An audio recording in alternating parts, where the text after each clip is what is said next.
Praise the Lord. அல்லேலூயா. நல்ல பேர் உயர்ந்திருப்பாராக.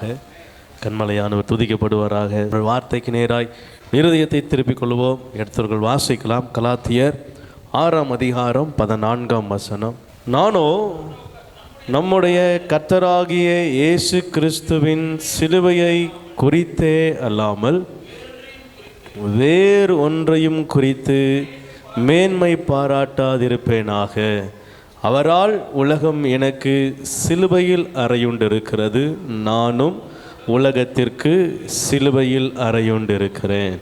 அல்லேலூயா, அல்லேலூயா. வசனத்தை வாசித்தீங்களா? கடைசி பகுதி தான் இந்த நாள் செய்தியின் தலைப்பாக இருக்கிறது. உலகம் எனக்கு சிலுவையில் அறையுண்டிருக்கிறது, நானும் உலகத்திற்கு சிலுவையில் அறையுண்டிருக்கிறேன். ஆமென். சிலுவையில் அறையப்பட்ட இயேசு கிறிஸ்துவால் உலகம் எனக்குள் சிலுவையில் அறையப்பட்டது அதிசயம். அல்லேலூயா. இல்லை, இப்படி சொல்லணும், எனக்குள் இருக்கிற உலகம் சிலுவையில் அறையப்பட்டது. ஆமென். என்னுடைய வாழ்க்கையில் இது நடந்திருக்குமானால் என் வாழ்க்கை அதிசயமாய் மாறி இருக்கிறது. எத்தனை பேர் வாழ்க்கையில் இது நடந்திருக்கிறது? சிலுவையில் உலகம், எத்தனை பேருடைய உலகம் அறையப்பட்டிருக்கிறது? உங்கள் உலகத்தின் கிரியைகள், உலகத்தின் காரியங்கள், உலக எண்ணங்கள், உலக சிந்தனைகள், இவையெல்லாம் சிலுவையில் என்ன செய்யப்பட்டிருக்கணும்? ஆமாம். உலகத்தோடு கூட கலந்திருக்கிற இருதயம் நம்மோடு கூட என்ன செய்யக்கூடாது? ஆமாம். ஆண்டவர் தெளிவாக அதில் நிறைய காரியங்களை சொல்லிக்கொண்டே வருவார். யோவான் புஸ்தகத்தில், யோவான் எழுதின சுவிசேஷத்தில் அநேக காரியங்களை ஆண்டவர் சொல்லுகிறார். உலகம் வேறு, நீங்களும் நானும் வேறு அப்படின்னு ஆண்டவர் என்ன செய்கிறார்? தெளிவாய் சொல்லுகிறார். திராட்சை செடியை அதுக்கு ஒப்பனையாக காட்டுகிறார். இன்னும் அநேக காரியங்களை அதற்கு எடுத்துக்காட்டாக இவர் சொல்லுகிறதை நாம் பார்க்க முடியும். இந்த நாளிலும் கர்த்தர் நம்மோடு கூட பேசுகிற வார்த்தைக்கு நேராய் செவி கொடுப்போம். உலகம் எனக்குள் சிலுவையில் அறையப்பட்டது அதிசயம். ஆமென். இங்கே பவுல் சொல்கிறாரு, நானும் சிலுவையிலே உலகத்தை என்ன செஞ்சிருக்கிறேன்? அறைந்திருக்கிறேன். இது நீங்களும் நானும் நம்முடைய சுயத்திலே எடுக்க வேண்டிய முடிவு. அதற்கு முன்பதாக ஒரு ஸ்டேட்மெண்ட் சொல்கிறாரு, உலகம் எனக்கு சிலுவையில் அறையுண்டிருக்கிறது. இந்த கான்செப்ட், இந்த ரெண்டு வார்த்தையும், இந்த வரிகளும், உலகம் எனக்கு சிலுவையில் அறையுண்டிருக்கிறது, இதுவும் நானும் உலகத்திற்கு சிலுவையில் என்ன செஞ்சிருக்கிறேன்? அறையுண்டிருக்கு. இதுவும் ரெண்டும் வித்தியாசமான ஸ்டேட்மெண்ட். ஆமென். நல்லா கவனிங்க. உலகம் எனக்குள் சிலுவையில் அறையுண்டிருக்கிறது. இது கிறிஸ்து என் உள்ளத்தில் வந்து செய்கிற காரியம். இது செய்யும் பொழுது, இந்த கிரியை நடக்கும் பொழுது நானும் அதுக்கு என்ன செய்யணும்? என்ன ஒப்பு கொடுக்கணும். ஆமென். அதனால தான் சொல்கிறாரு, நானும் உலகத்திற்கு சிலுவையில் அறையுண்டிருக்கிறேன். அல்லேலூயா. ஆண்டவர் கிரியை செய்யும் பொழுது நானும் அவருடைய கிரியைக்கு என்ன செய்யணும்? ஒப்பு கொடுக்க வேண்டும். எனக்காக அவர் சிலுவையில் கிரியை நடப்பிக்கிறார். இந்த உலகத்திலிருந்து என்னை வேறு பிரிக்கும்படியாய் அவர் எனக்காக எல்லாவற்றையும் செய்து அங்கே சிலுவையில் நிறைவேற்றி கொண்டு இருக்கிறார். நானும் சொல்லணும், ஆண்டவரே, என்னையும் உம்முடைய சிலுவையில் என்ன செய்கிறேன்?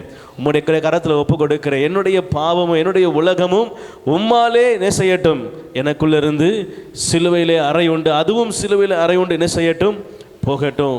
நானும் என்னை ஒப்பு கொடுக்கிறேன் என்று ஒப்பு கொடுக்கிற இருதயத்தோடு அவருடைய அதிசய கிரியைகள் நடந்திருக்கிறதா இருக்கிறது.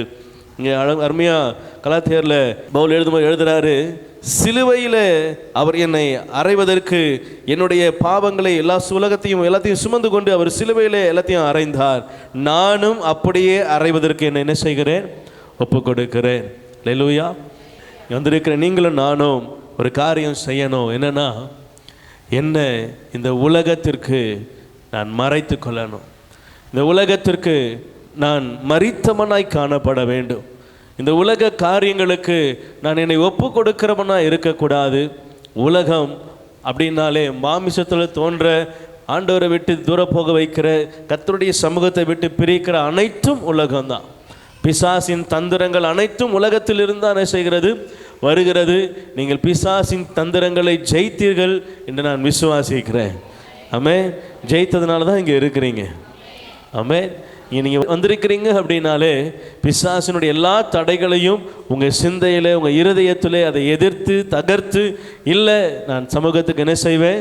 போவேன் என்ற உறுதி உங்களுக்குள்ள வரும் பொழுது நீங்கள் கிறிஸ்துவினாலே உலகத்தை என்ன செய்கிறீங்க? ஜெயித்தவர்களாய் காணப்படுகிறீர்கள். ஆமென். கர்த்தர் நல்லவர். ஒரு சில வசனங்களை இதற்கு ஆதாரமாக நாம் தியானித்து நாம் முடிக்க விரும்புகிறோம். யாக்கோபு 3ஆம் அதிகாரம் 6ஆம் வசனம். நாவும் நெருப்புதான், நாவும் நெருப்புதான், அது அநீதி நிறைந்த உலகம். அது அநீதி நிறைந்த உலகம். நம்முடைய அவயவங்களில் நாவானது முழு சரீரத்தையும் கரைப்படுத்தி ஆயுள் சக்கரத்தை கொளுத்தி விடுகிறதாயும் நரக அக்கினியினால் கொளுத்தப்படுகிறதாயும் இருக்கிறது. நரக அக்கினியினால் கொளுத்தப்படுகிறதாயும் இருக்கிறது. அல்லேலூயா, அல்லேலூயா. சிலுவையிலே நான் உலகத்தை என்ன செய்யணும்? அறைந்திருக்க வேண்டும். எனக்குள்ளே ஒருவேளை உலகம் இருக்குமானால் அதையும் நான் சிலுவையிலே அறைந்திருக்க வேண்டும். சரி, இந்த உலகம் எப்படி எனக்குள்ள தாண்டவம் ஆடுது அப்படின்னா, நரம்பில்லாத எலும்பில்லாத இந்த நாக்கின் மூலமாக தான் இல்லாத ஆட்டம்லாம் என்ன செய்யுது? ஆடுது. என்னுடைய வாயில் நான் நல்லவைகளையும் என்ன செய்கிறேன்? பேசுகிறேன், தீயவைகளையும் பேசுகிறேன். ஆண்டவர் சொல்கிறாரு, ஒரு மரம் கெட்டதானால் அதனுடைய கனியும் என்னதான் இருக்கும்? கெட்டதாக இருக்கும். அது ஒரு மரம் நல்லதானால் அதன் கனியும் என்னதான் இருக்கும்? நல்லதாக இருக்கும். ஒரே ஊற்றுக்கண்ணிலிருந்து இனிப்பான கசப்பான 2 தண்ணீர் என்ன செய்யாது? வராது. வந்தால் ஒன்று ஊற்று தண்ணீர், அது உப்பாக இருக்கும். அப்படி இல்லைன்னா அது தித்திப்பாக இருக்கும், சுவையாக இருக்கும். ரெண்டும் இல்லாமல் ரெண்டும் கலந்து என்ன செய்யாது? வராது. நீங்களும் நானும் வேணா சீனியும் உப்பையும் வேணால் கரைச்சி என்ன செய்யலாம்? ஆமாம், வைத்தியமாக பண்ணலாம். ஆனால் ஒரு ஊற்று தண்ணியிலிருந்து என்ன செய்யாது? அப்படி வர முடியாது. அல்லேலூயா. அப்போது ஆண்டவர் சொல்கிறாரு, எது உலகத்தை அதிகமாய் உங்கள் இருதயத்தில் கொண்டு வருகிறது அப்படின்னா, இந்த சிந்தையிலே யோசித்து இந்த நாவானது உங்கள் முழு சரீரத்தையும் என்ன செய்கிறதா? கரைப்படுத்துகிறதா இருக்கிற. ஆமென். இந்த நாவை அடக்கிட்டாலே நம்ம உலகம், நமக்குள்ளே இருக்கிற உலகம் அது இல்லாமல் போயிடும். சிலுவையில் அது அறையப்பட்டு விடும். நாம் கிறிஸ்துவை உண்மையாகவே பிரதிபலிக்கிறவர்களாக என்ன செஞ்சிருவோம்? மாறிவிடுவோம். அல்லேலூயா. ஆமாம், நாவும் நெருப்பு தான், அது அநீதி நிறைந்த உலகம். கவனிங்க, அந்த ஒரே ஒரு நாவு தான், ஆனால் மொத்த உலகத்திற்கு ஆபத்து என்ன செய்யுது? கொண்டு வருகிறது. அதே போல் ஆண்டவர் சொல்கிறாரு, உங்கள் மொத்த சரீரத்திற்கும் உங்கள் நாவு தான் கரைப்படுத்துகிறதா இருந்தாலும் பரிசுத்தப்படுத்துகிறதா இருந்தாலும் அதற்கு பெரும்பான்மையான பங்கு வகிக்கிறது நம்ம நாவு தான். ஆமென். இது என்ன செய்யுதுன்னா, ஆயுள் சக்கரத்தை கொளுத்தி விடுது, அப்புறம் முழு சரீரத்தையும் கரைப்படுத்துது. அப்புறம் முதல்ல அது செய்யுது, இது நாவு கரைப்படுத்துது, ஆயுள் சக்கரத்தை கொளுத்துது. இப்போ கடைசியாக முடியும் போது எப்படி முடியுதுன்னா, நரக அக்கினியினால் கொளுத்தப்படுகிறதாயும்.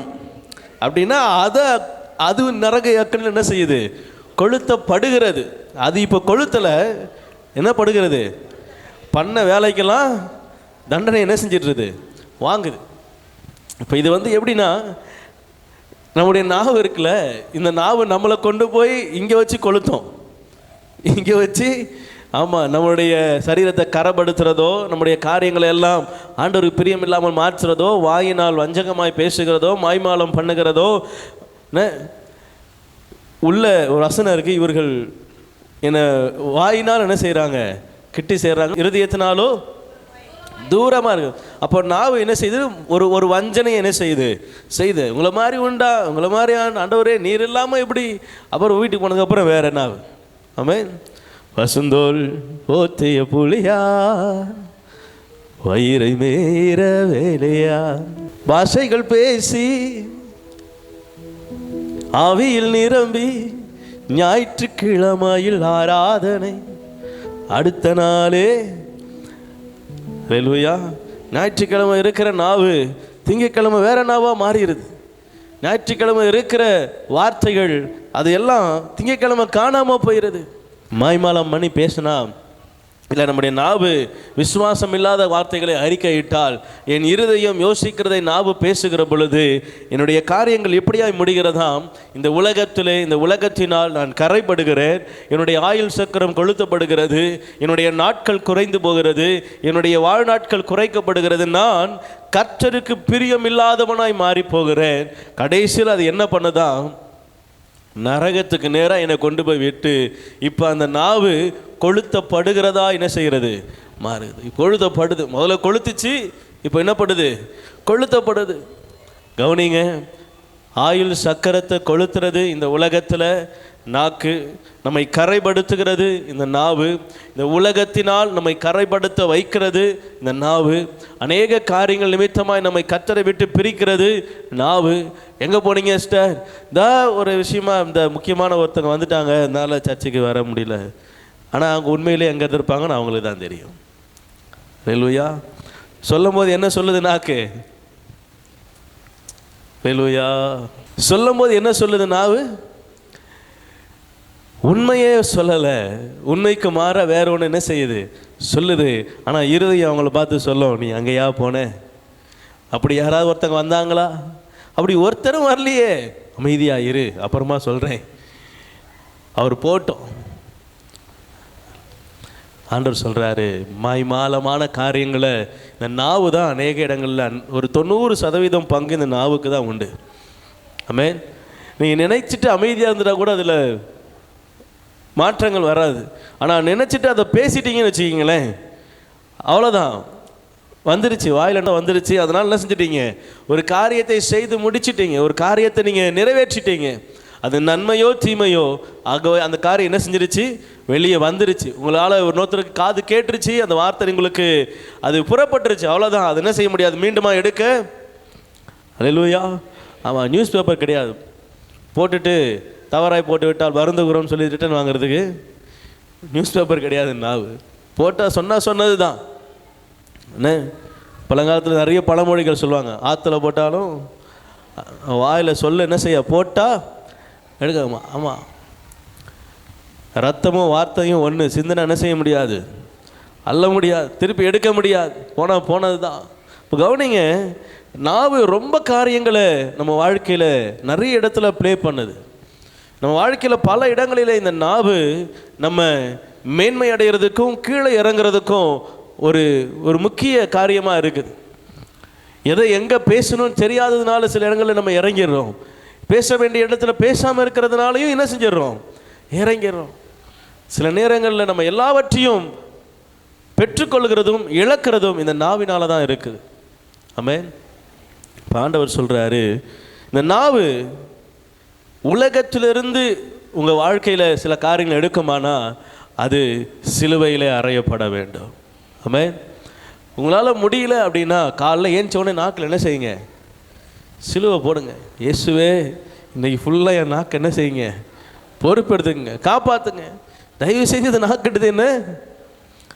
ஆமாம், பவுல் சொல்கிறார்ல, நான் விரும்புகிறதை சொல்லலை, விரும்பாததை தானே செய்கிறேன்.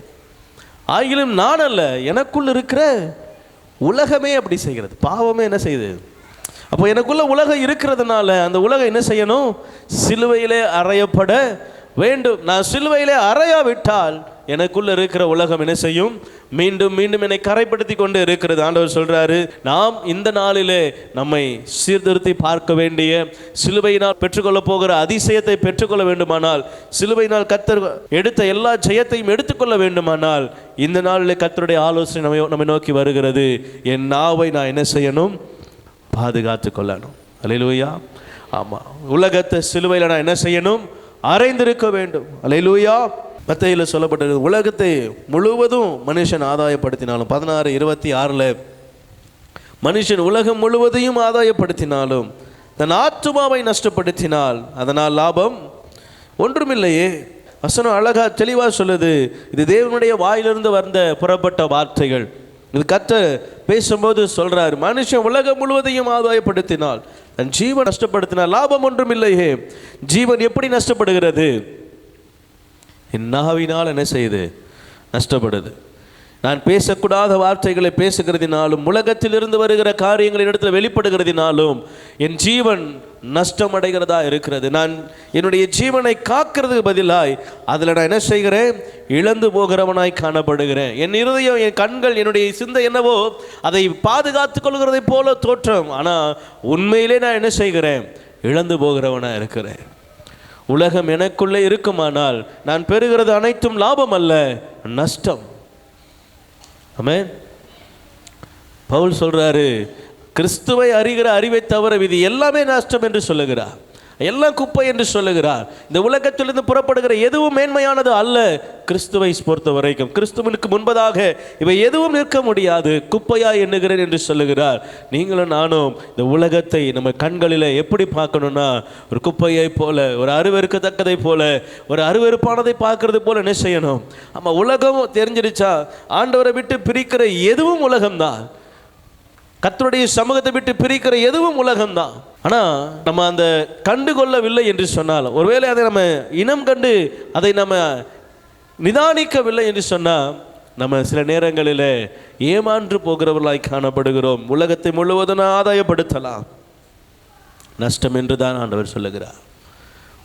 அல்லேலூயா. ஆமாம், உலகத்தையே ஜெயித்தா ஒருத்தன். யார்? அலெக்சாண்டர். மரிச்சு போயிட்டாராம். மரிச்சு போனவொடனே கையில் 2 கையும் பெட்டிக்கு வெளியே என்ன செஞ்சாரா? தொங்க விட்டு என்னை கொண்டு போங்கன்னாராம். அதுக்கு முன்னாடி டாக்டர்லாம் முன்னாடி போனோம். ஒரு வரிசையாக ஒரு ஸ்டேட்மெண்ட் சொல்கிறாங்க. இந்த டாக்டரால் என்னை காப்பாற்ற முடியல. இன்னும் நிறைய காரியங்களை சொல்லிட்டு சொல்கிறாரு, என் கையை பெட்டிக்கு வெளியே விடுங்க. ஏன்னா நான் எவ்வளவோ நாட்டை என்ன செஞ்சுட்டேன்? பிடிச்சிட்டேன். என்னுடைய ராஜ்யத்துக்கு கீழே எத்தனையோ நாடுகள் அடங்கும். இத்தனை நாடுகளை நான் சொந்தமாக்கியும் முக்காவாசி இடத்தை நான் பிடித்து நான் அதற்கு ராஜாவாய் மாறின பிற்பாடும் என் ஜீவன் போன பிற்பாடு நான் ஒரு கைப்பிடி மண்ணோட என்ன செய்யலை? கொண்டு போக முடியலை. உலகம் முழுவதையும் ஆதாயப்படுத்தினான். முழு உலகத்துக்கு முன்பதாக அவன் பெரிய சவாலான மனிதனாய் காணப்படுகிறான். போர்லையும் இன்னும் அநேக காரியங்களிலும் சூழ்ச்சியில் அவன் எல்லாவற்றிலும் சிறந்து விளங்குகிறான். ஆனால் அவனுடைய கடைசி காரியங்கள் என்ன? ஒன்றும் அவனால் கொண்டு போக முடியல. காரணம், ஆத்மாவை நஷ்டப்படுத்துகிறான். உலகம் முழுவதையும் ஆதாயப்படுத்தினாலும் ஆத்மாவை நஷ்டப்படுத்தினால் லாபம் இல்லையே. அவன் எங்கே போயிருப்பான்? உலகம் முழுசையும் எல்லாம் முக்கால்வாசி நாட்டை பிடிச்சான். எங்கே போயிருப்பான்? நரகத்தான் போயிருப்பான். பின்ன பரலோகத்தை கூட்டு போய் உட்கார வைப்பாங்க அவரை? அநேக அநியாயங்கள். ஒரு நாட்டை பிடிக்கணும்னா 2 விதத்தில் முயற்சி பண்ணுவாங்க. ஒன்று, அவங்கள விட நம்ம பலசாலின்னு தெரிஞ்சிட்டா போர் செய்து அவங்கள ஜெயிப்பாங்க. இல்லை அவங்கள விட நம்ம கம்மியாக இருக்கிறோன்னா சூழ்ச்சி செய்து என்ன செய்வாங்க? ஜெயிக்க பார்ப்பாங்க. 2 காரியங்கள் தான் நடக்கும். இதில் இவர் ஆரம்பிக்கும் போது இவர் படம் ரொம்ப கம்மி. இவர் முக்கால்வாசி ஜெயிச்சது அந்த சூழ்ச்சினால். சில காரியங்களை ஞானமாக செய்கிறேன்னு சொல்லி என்ன செய்கிறாரு? சூழ்ச்சி செய்தால் பல காரியங்களை ஜெயிக்கிறார். எங்கே தான் போகணும் கடைசியில்? அல்லேலூயா. யோவான் 7:7 வாசித்து முடிக்கலாம். உலகம் உங்களை பகைக்க மாட்டாது, அதன் கிரியைகள் பொல்லாதவைகளாய் இருக்கிறதென்று நான் சாட்சி கொடுக்கிறபடியினாலே அது என்னை பகைக்கிறது. அல்லேலூயா. உலகம் உங்களை பகைக்காது. உலகம் உங்களை பகைக்காது, அதன் கிரியைகள் பொல்லாதவைகள் என்று. ஆமென். இப்போ இங்கே 2 ஸ்டேட்மெண்ட் சொல்கிறாரு. உங்களை என்ன செய்யாது? பகைக்காது. ஆனால் என்னை என்ன செய்யுது? பகைக்குது. ஏன் பகைக்குது? அதுலேயே ஆன்சர் என்ன செஞ்சிட்டாரு? சொல்லிட்டார். நீங்கள் என்ன செய்யலை? உலகத்தை பகைக்கலை, அதனால் அது உங்களை பகைக்கலை. நான் உலகத்துக்கு எதிராக சாட்சி சொல்கிறேன், ஆகவே அது என்ன செய்யுது? அப்போது அவர் என்ன சொல்கிறாருன்னா, உலகத்தை நான் பகைக்கிறேன், ஆகவே அது என்னை. ஆமென். அல்லேலூயா. பக்கத்தில் இருக்கிற பார்த்து சிரிச்சிங்கன்னா அவங்க என்ன செய்வாங்க? முறைச்சிங்கன்னா அல்லேலூயா. சபையிலே இந்த பாடானால் பக்கத்து வீட்டிலும் என்ன பாடம் இருக்கும்? கவனிங்க, வசனம் அப்படி தான் சொல்லுது. நீங்கள் உலகத்தினால் பகைக்கப்பட்டீர்களானால் நீங்கள் தேவனால் சிநேகிக்கப்படுவீர்கள். நீங்கள் உலகத்தினால் சிநேகிக்கப்பட்டீர்களானால் தேவனால் என்ன செய்வீங்க? அல்லேலூயா. உலக சிநேகம் தேவனுக்கு விரோதமான பகை என்று அறியீர்களா? இப்போ உலகத்தோடு கூட நமக்கு சிநேகம் இருக்குமானால் தேவனிடத்திலிருந்து நமக்கு வருகிறது பகையா இருக்கும். அப்போ ஆண்டவரிடத்திலிருந்து நம்ம பகையை சம்பாதிக்க போறோமா இல்லை சிநேகத்தை சம்பாதிக்க போறோமா? அப்போ மண்ணுக்காக இந்த உலகத்துக்காக அழிந்து போகிற இதற்காக தெய்வத்தை விட்டுவிட போறோமா இல்லை தெய்வத்திற்காக இந்த உலகத்தை விட்டுவிட போறோமா? எதை விட போறீங்க? ஆமென். ஒரு நாளும் இந்த அழிந்து போகிற உலகத்துக்காக அந்த பரலோகத்தை என்ன செஞ்சிடக்கூடாது, வெட்டக்கூடாது. அது இல்லாமல் நம்மளால் என்ன செய்ய முடியாது, வாழ முடியாது. ஆனால் இது இல்லாமல் நம்மளால் என்ன செய்ய முடியும், வாழ முடியும். ஆமென். இன்னைக்கு அநேக மாயை என்னன்னா, எப்படி நான் இது இல்லாமல் வாழுவேன், எப்படி நான் இது இல்லாமல் இருக்க முடியும், இது இல்லாமல் என்னால் எப்படி வாழ முடியும்? அநேகருடைய கேள்வி அதுதான். இது இல்லாமல் எப்படி, இது இல்லாமல் எப்படி? ஆண்டவர் சொல்றாரு, நான் இருந்தால் அது எப்படினாலும் நடக்கும். விசுவாசிக்கிறீங்களா? விசுவாசிக்கிறீங்களா? அவர் இருந்தார்னா அது எப்படினாலும் நடக்கும். நடக்காம கூட போட்டோம், அவர் என்னை கொன்று போட்டாலும் என்ன செய்வேன்? அல்லேலூயா. அவர்கள் அதை செய்தால் தான் அவரை விசுவாசிப்பேன்னா அப்புறம் எதுக்கு நமக்கு விசுவாசமே வேணாமே? விசுவாசம் வேணாமே? இதை அவர் செஞ்சார்னா அவர் என்ன செய்வேன், நம்புவேன். அப்படின்னா அப்படி அவர் நம்பணும் அவசியமே இல்லை. எப்போ தன்னை சூளையில் தூக்கி போடுற வரைக்கும் அவன் கர்த்தரை மறுதளிக்காமல் இருந்தானோ அதனால தான் தேவனை இறங்கி வந்து என்ன செய்கிறார், அவங்களோட கூட வாசம் பண்ணினார். அவங்க தூக்கி போடும்போது இல்லை விட்டுருங்க மறுதளிச்சிரேன்னு சொல்லியிருந்தா கூட அவனுடைய வாழ்க்கை, அவனுடைய காரியம், அவனுடைய எல்லா காரியமும் வீணாய் போயிருக்கும். அவன் கர்த்தரை மறுதளிச்சிருப்பான், அவனால் ஒரு பிரயோஜனமும் இருந்திருக்காது. ஆண்டவர் சொல்கிறாரு, அவன் முடிவு பரியந்தம் என்னில் நிலைத்திருப்பான், ஆனால் அவனோடு கூட நானும் நிலைத்திருப்பேன். அவன் என் கூட உண்மையாக இருப்பானா, என் மேல் உண்மையான விசுவாசம் அவனுக்கு இருக்குமானா நான் அவனை முடிவு பரியந்தம் என்ன செய்வேன், நடத்துவேன் அப்படிங்கிறார். அல்லேலூயா. நம்ம விசுவாசம் எப்படி இருக்கணும்? ஆண்டவரை பார்த்து சொல்லணும், ஆண்டவரே என்ன நடந்தாலும் விசுவாசிப்பேன். இந்த உலகத்தில் என்ன என்னிடத்துல இல்லாமல் போனாலும் நீர் என்னோடு கூட இருக்கிறீர் என்ற அந்த நம்பிக்கை என்னிடத்துல இருக்கும் வரைக்கும் நான் எல்லாவற்றிலும் ஜெயித்து மேலே வருவேன். ஆமென். ஆமாம், தாவீதுக்கு சிறியது முதல் பெரியது வரை திருப்பி கொடுத்தாரு. அப்போனா என்ன அர்த்தம்? சிறியது முதல் பெரிய வரைக்கும் ஒன்றுமே இல்லைன்னு அர்த்தம்.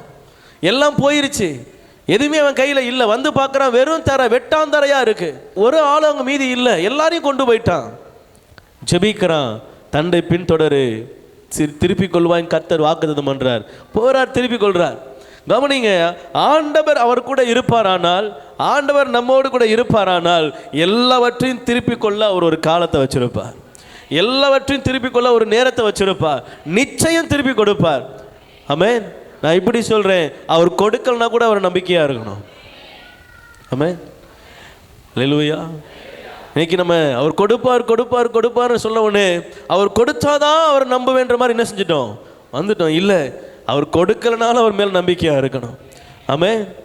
அவர் எதெல்லாம் கொடுத்தாருன்னு யோசித்து பார்த்தீங்கன்னா அவர் ஏன் கொடுக்காம இருக்கிறார் கூட என்ன செஞ்சிடும், ஓரளவு புரியலாம். ஜீவனை கொடுத்திருக்கிறார், எல்லாவற்றிலும் மேலே நன்மையான காரியங்களை வாழ்க்கையில் கொடுத்திருக்கிறார், எவ்வளவோ ஆபத்தில் காப்பாற்றிருக்கிறார், எவ்வளவோ தேவைகளை சந்தித்திருக்கிறார், நன்மையான ஈவுகளை நடத்தியிருக்கிறார், கீழே இருந்து நம்மளை உயர்த்தியிருக்கிறார், எவ்வளவு காரியங்களை நம்ம வாழ்க்கையில் செய்திருக்கிறார். குடும்பம், பிள்ளைகள், படிப்பு, தொழில், வேலை, என்ன எத்தனை காரியங்களை நினைச்சு பார்க்கலாம். இதெல்லாம் தந்தவர் அது தருவார்னு அந்த விசுவாசம் உங்களுக்குள்ள பெருகுச்சுன்னா நீங்கள் வளர்ந்துருக்கிறீங்க. ஆமென். நாளுக்கு நாள் கிறிஸ்துவம் என்ன செய்யணும், கிறிஸ்துவுக்குள்ளே வளரணும், ஆவிக்குள்ளே வளரணும். ஆமென். உங்கள் பிள்ளைய வளர்க்குறீங்க, அந்த பிள்ளைக்கு சின்ன வயசில் என்ன செய்யாது, ஒன்றும் தெரியாது. என்ன சின்ன வயசில் அந்த பிள்ளைகிட்ட போய் உங்கள் அப்பா எப்படிப்பட்டவர் தெரியுமா, உங்கள் அம்மா எப்படிப்பட்டவங்க தெரியுமா, அவங்க ரொம்ப மோசமானவங்க, அவங்க ரொம்ப அடிப்பாங்க, கோவப்படுவாங்க அப்படிலாம் சொன்னால் அந்த பிள்ளை ஓ அப்படியா அப்படியே எங்கள் அம்மா அடிப்பாங்க அப்படின்னா செய்யும், பாவம் போல் கேட்கும். இதுவே அவன் ஒரு 25 வயசு ஆனதுக்கப்புறம் உங்கள் அம்மா எப்படிப்பட்டவங்க தெரியுமா அப்படின்னா போடா டே எனக்கு தெரியும் நீ போட. ஏன்? அவனுக்கு தெரியும். ஆமென். நான் சொல்ல வருது புரியுதா உங்களுக்கு? குழந்தைகிட்ட சொன்னால் அப்படியான்னு கேட்கும்.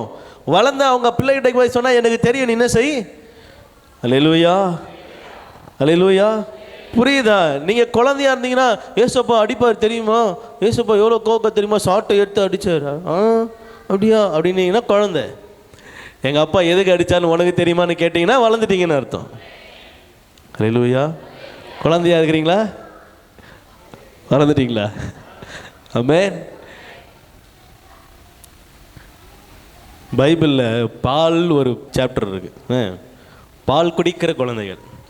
அப்புறம் கொஞ்ச நாள் ஆச்சுன்னா கொஞ்சம் ப்ரெட்டு அப்படிலாம் என்ன செய்வாங்க, குழந்தைங்களுக்கு கொடுப்பாங்க. அப்போது அது வேதம் சொல்லுது அது ப்ரெட்டு. அப்புறம் கொஞ்ச நாள் ஆச்சுன்னா அப்படியே கொஞ்சம் காய்கறி என்ன. அப்புறம் கொஞ்ச நாள் ஆச்சுன்னா இறைச்சி, கொஞ்சம் ஹார்டான ஃபுட்டு, அதாவது நல்ல செரிமானத்துக்கு வர்றதுக்கு உண்டான நல்லா வளர்ந்த பிள்ளைகளுக்கு என்ன செய்வாங்க, கொடுப்பாங்க. அல்லேலூயா. இப்போ நீங்கள் என்ன சாப்பிட்றீங்க? பால், பிரெட், காய்கறி, மீட், வாட் யூ வாண்ட். ஆண்டவர் சொல்கிறாரு நீங்கள் வளரும்படியாக அவர் விரும்புகிறார். ஆமென். இல்லை இல்லை எனக்கு தந்தானா நான் போவேன் அப்படின்னீங்கன்னா இன்னும் என்ன செய்வார், சரியா சரியா இந்த பால் குடி குடி. அல்லேலூயா. இல்லை, நீங்கள் வளரணும். எனக்கு அவர் கொடுத்தாதான் விசுவாசிப்பேன். இல்லை இல்லை, அவர் என்னை கொன்று போட்டால் அவர் மீது நம்பிக்கையாக இருப்பேன். ஆமென். இந்த விசுவாசத்துக்குள்ளே வந்துட்டீங்கன்னா நீங்கள் இன்னும் நல்லா வளர்ந்துருவீங்க, நல்ல உங்களுக்குள்ளே ஆவிக்குரிய ஜீவியத்தில் நல்லா பெருகிருவீங்க. நீங்கள் நீங்கள் நீங்கள் எல்லாருக்கும் போதிக்கிற அளவு கூட என்ன செய்யலாம். அல்லேலூயா. கர்த்தர் உங்களை நடத்தலாம். காரணம், அவர் உங்கள் இருதயத்திலிருந்து உலகத்தை எடுக்க விரும்புகிறார். அவர் தான் அங்கே வாசம் பண்ணணும். அந்த இடம், அந்த இருதயம் அவருக்கு சொந்தமானது. அவர் தான் உங்களை படைச்சார், அவர் தான் உங்களை உருவாக்கினார், அவர் தான் உங்களை இந்நாள் வரைக்கும் நடத்துகிறார். ஆனால் இருதயத்தை மட்டும் உலகத்துக்கு கொடுத்துருவீங்க. வீடை கட்டிட்டு வாடகைக்கு யாராவது என்ன செஞ்சு இருந்துங்க, இல்லை சும்மா கூட யாராவது என்ன செய்யுங்க இருந்துங்க. நான் என்ன செய்கிறேன், வெளியே உக்காந்துக்கிறேன், வாட்ச்மேனாக வேணா இருக்கட்டுமா அப்படின்ற மாதிரி இருக்குது. ஆண்டவர் வீடு கட்டி விட்டால் ஓனரை வெளியே தள்ளிட்டு நம்ம என்ன செய்கிறோம், கண்டதையெல்லாம் உள்ளே ஏற்றி என்ன செய்கிறோம், உட்கார வைக்கிறோம். ஓனர் எங்கப்பா, ஓனர் எங்கேயாவது இருப்பார். வீடு கட்டினது யாருப்பா, ஏசப்பா தான் கட்டினார். ஏசப்பா எங்க, அவர் எங்கே இருக்கான்னு தெரியாது. எனக்கு உன்னை படைச்சது யார், ஆண்டவர். உனக்குள்ளே இருக்கிறது எது, எனக்குள்ளே அது இருக்குது இது இருக்குது இது இருக்குது. ஏய், உன்னை படைச்சவர் யாருப்பா, ஆண்டவர். அவர் எங்கே, அதான் அவர் தான் எங்கே போனாருன்னு தெரில. நான் அவ்வளோதான் தேடிட்டு இருக்கேன். நம்முடைய நிலைமைகள் எப்படி இருக்கிறது, நம்முடைய காரியங்களை நம்ம ஜெயமாக இருக்கணும்னு நினைக்கிறோம்ல. வீடு நான் கட்டினா நான் தான் வீட்டில் என்ன செய்யணும், இருக்கணும்னு நினைக்கிறீங்கள. உங்களை படைச்சவர் உங்களுக்குள்ளே இருக்கணும்னு நினைப்பார்ல, உங்களுக்குள்ளே வாசம் பண்ணணும்னு விரும்புவார்ல. ஆனால் அவரை மட்டும் வெளியே தள்ளி விட்டுட்டு மற்றதெல்லாம் என்ன செய்கிறோம், உள்ளே கொண்டு வரோம். ஆண்டவர் ரொம்ப ரொம்ப ரொம்ப எதிர்பார்த்து உங்களை பார்த்து காத்திருக்கிறார். உலகத்தை விட்டுருங்க, உலகத்தை விட்டுருங்க. உலகத்தோடு கூட ஒத்த வேஷம் தரிக்காதீங்க. அது உலகம், அது எப்போனாலும் போய் பேசும். அது உலகம், அது எப்போனாலும் மாய்மாலமாய் தான் இருக்கும். ஒரு நாளும் அது உண்மையை பேசாது. அதற்குள்ளே உங்களை வாழ வைக்கணுன்ற எண்ணம் இருக்காது. உலகம் எப்பவுமே நம்மளை மேலே கொண்டு போகிற மாதிரி கொண்டு போய் கீழே போட்டுரும். ஆனால் என் தேவன் பாசாங்க பண்ணுகிறவர் அல்ல. உங்களை உயர்த்துவேன்னு சொன்னார்னா உயர்த்துவார், மேன்மைப்படுத்துவேன்னு சொன்னால் மேன்மைப்படுத்துவார், சொன்னதை சொன்னபடி செய்வார், உள்ளே இருந்து செயலாற்ற விரும்புகிறார். உலகத்தை எடுத்து போடுங்க, ஆண்டவரை உங்களுக்குள்ளே வர ஒப்பு கொடுங்க, கர்த்தர் உங்களை நடத்துவார்.